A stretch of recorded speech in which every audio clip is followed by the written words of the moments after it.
was in Azimio in the last general election.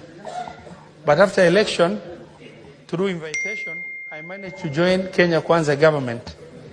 And by joining, we happen to have majority in the Senate and majority in the National Assembly. However, Madam Speaker, the President was very wise, maybe enough, to have considered those that have supported him and give them cabinet consideration. However, 2 years have passed. August next month, 2 years would have lapsed in the first term of government.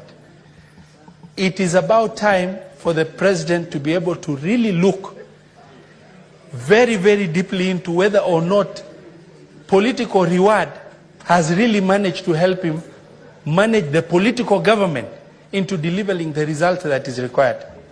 I say this because I have first-hand experience on many issues. I have examples of cabinet secretaries. I am a co-principal in Kenya Kwanza, but I have cabinet secretaries in this government that have tried to really look for, try to make phone calls to, not for personal issue, but issues affecting the public that have elected us into office to represent them. Phone calls are not responded to. Messages are not responded to. And when you walk to the office that is supposed to be providing services, the offices, the occupant of the offices are not in the office. A period of 6 months have passed, to the level that I decided to take my frustration to the President of the Republic of Kenya and share with him trivial issues that could have been managed at the Cabinet Secretary's office, which is their mandate to do, and the political leaders have a responsibility of representation, which is a critical role that they need to undertake on behalf of the people that elected them into office. And only for the President to call and share the same issues I would have shared with the respective Cabinet Secretary.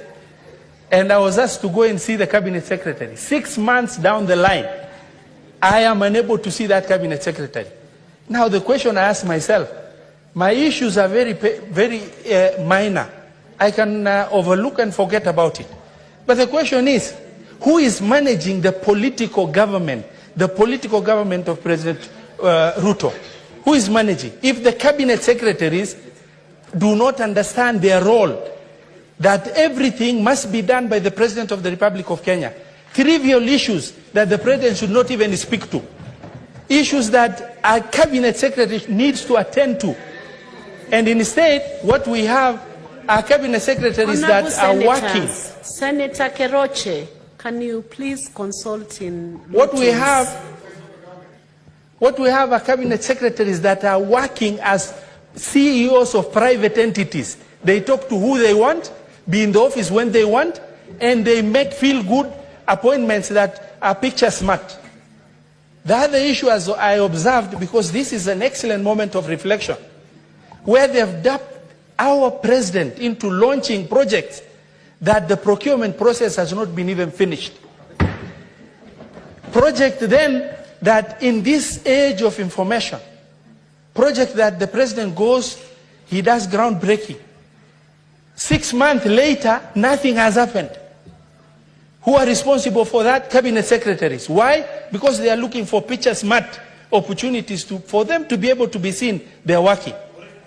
Now we have a situation where, unless the President speaks, you don't see any Cabinet Secretary speaking in defense of the government.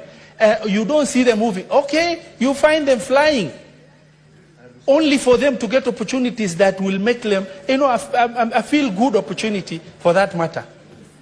The President is faced with a huge challenge when it comes to most cabinet members.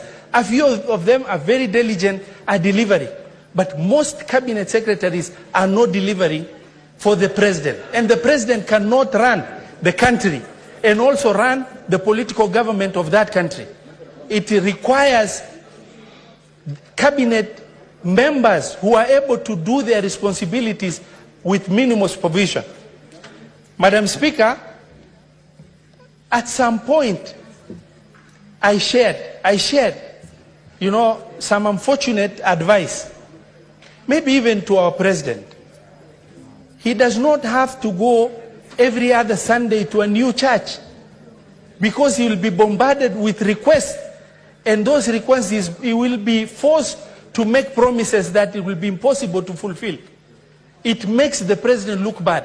Maybe the same way President Moi, Marehemu President Moi, President Kibaki were able to go to churches within the CBD, so that you are able to provide a lot of time to supervise your ministries as required. Our president also does not have to fly every other day to this small event you are invited to this other small event you are invited to. An MP tells you there is some small event, you go. You lack the time required for you to sit down and supervise your ministries in State House, and for you to be able to reflect on the performance of your ministries as required. It is extremely critical that our president does not respond to every little issue that is there. For example, I was very pained as a leader in Kenya Kwanza when reporters who are also fighting for fame and space, you invite them in the middle of chaos for interview to State House.